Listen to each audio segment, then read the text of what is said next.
because it's magical. Do you Social feel like dancing the is scenes are magical. different when you travel? Like, have you been to Asia or to Europe and noticed a change, like in the social dancing atmospheres Yes. or dynamics in different countries? Yes, absolutely. In Europe, my experience, my personal experience, I find that Europe is like more like social dance, social dance, social dance. Like, Mm, damn. In the US, there's definitely a like party culture. mm-hmm, And these are again just the events that I've been to, and I've been to a lot more events in the US than I have in Europe more recently. When I first started, I went to Europe a lot more than I do now.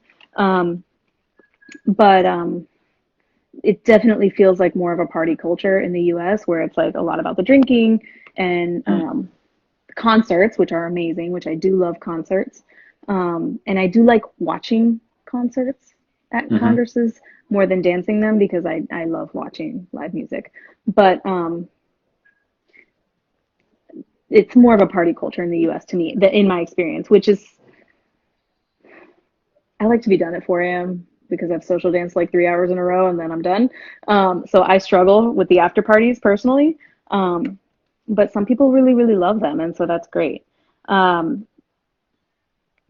then in Asia, my experience in Asia has been a little bit of like workhorse experience, which is cool. I mean, it's cool to see because people really just like the dancers there really appreciate learning from you and dancing with you. And they like, I've been to places where it's like an actual line to dance with you, which Yeah. is like kind of humbling and terrifying at the same time. So again, we're going back to that balance of like, okay, I appreciate you want to dance with me, but treat me like a human being type of You need thing. a T-shirt that So says "Please ask and please don't breathe on me." yeah. Oh, I'm gonna be known for like not breathing on me. Just don't. You can breathe on me. Just like some people really direct it at your face, and you're like, "Ah, sad." I think with the progression of the pandemic, with everyone wearing face masks, I think you'll be okay. I think so too. um, so yeah, it's definitely you definitely feel the different cultures, which is cool. Like the different dance cultures. Um, Hmm. it's cool to see that. This is a Let's really see. important thing that I think maybe a lot of artists sometimes they overlook the importance of it, and people in general that are dancing but they also have full-time jobs and have lives outside of it. How do you balance your working life with like your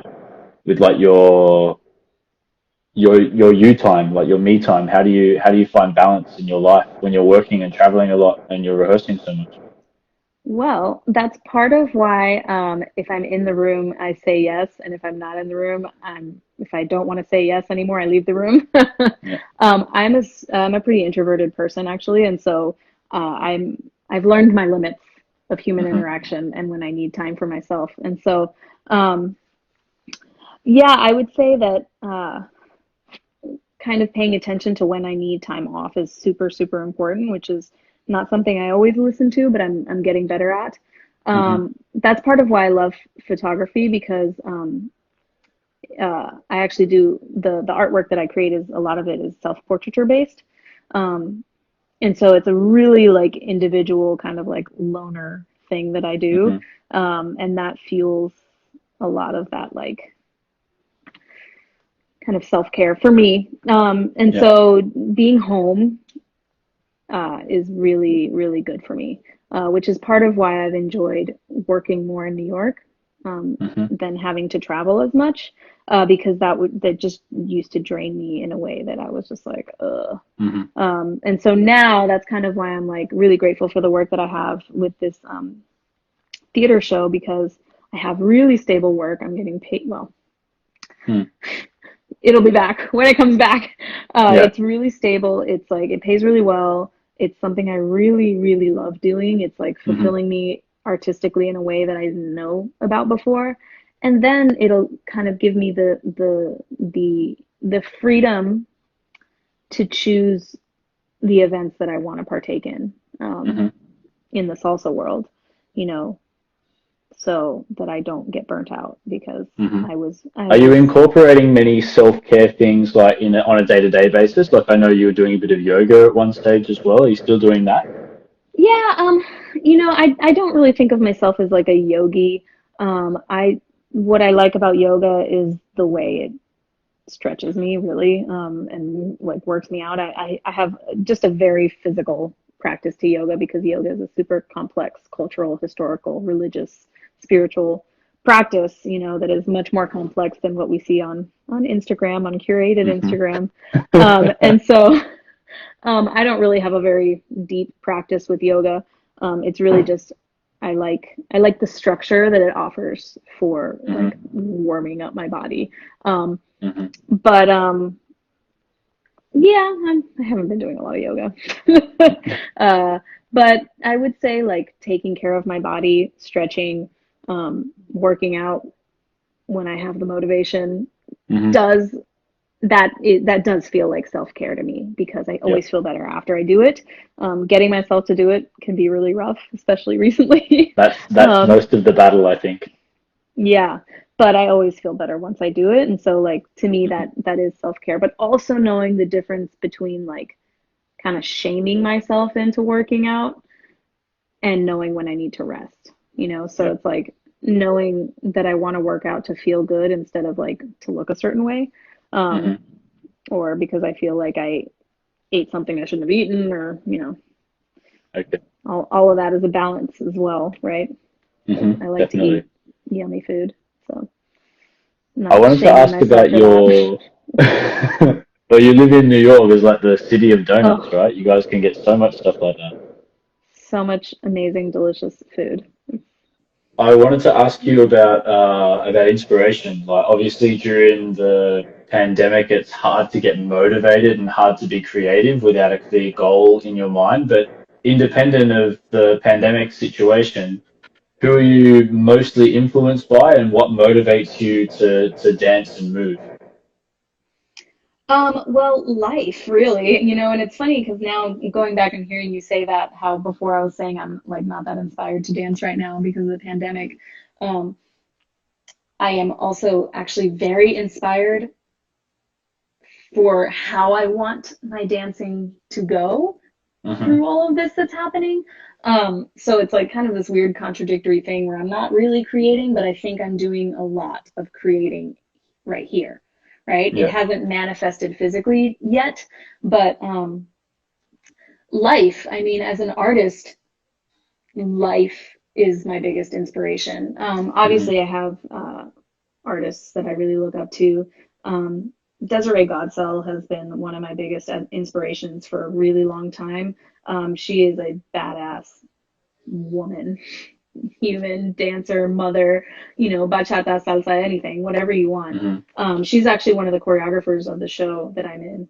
Oh, really? Yeah, and working with her on that level has just been like really incredibly rewarding. So she inspires me every day.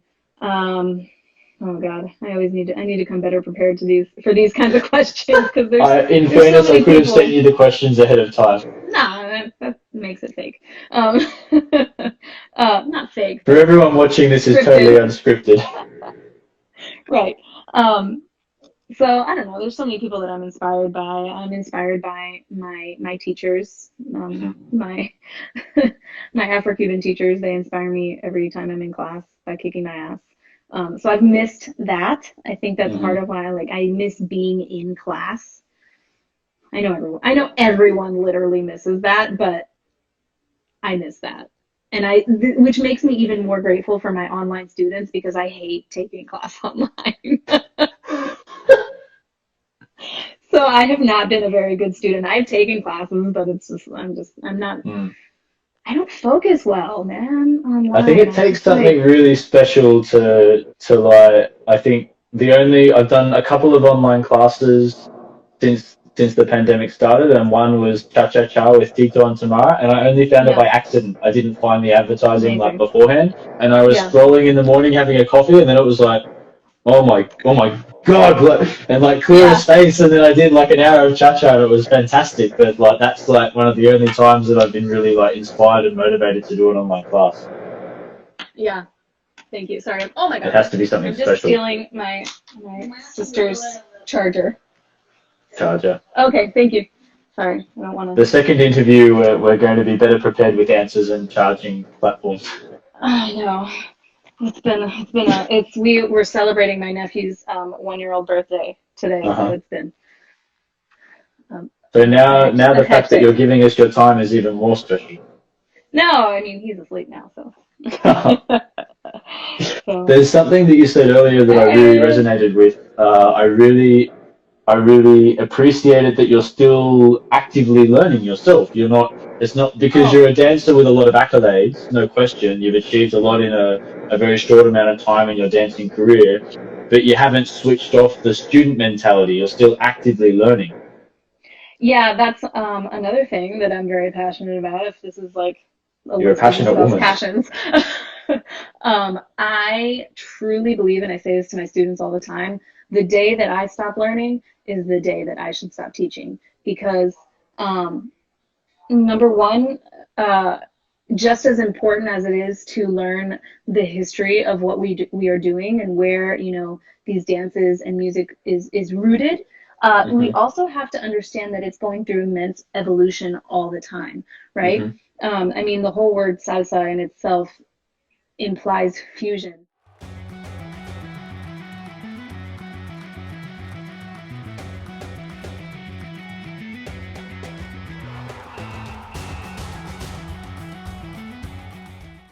When it comes to any any dance really is focus on the fundamentals, period. And I feel very strongly about that part of the fundamentals in the dances that we're choosing to do, which are you know Latin dance. When we're talking about salsa, bachata, merengue, cha cha cha, um, kizomba, zouk, all of these things are very deeply culturally and historically rooted in African-based music and dance. And I think that it's really important to also, as you're training movement fundamentals, to have at least a base understanding of the history and the culture that you're representing, right? Because at the end of the day, we have to recognize that this is not my culture, you know, and it's something that I am privileged and being invited to participate in.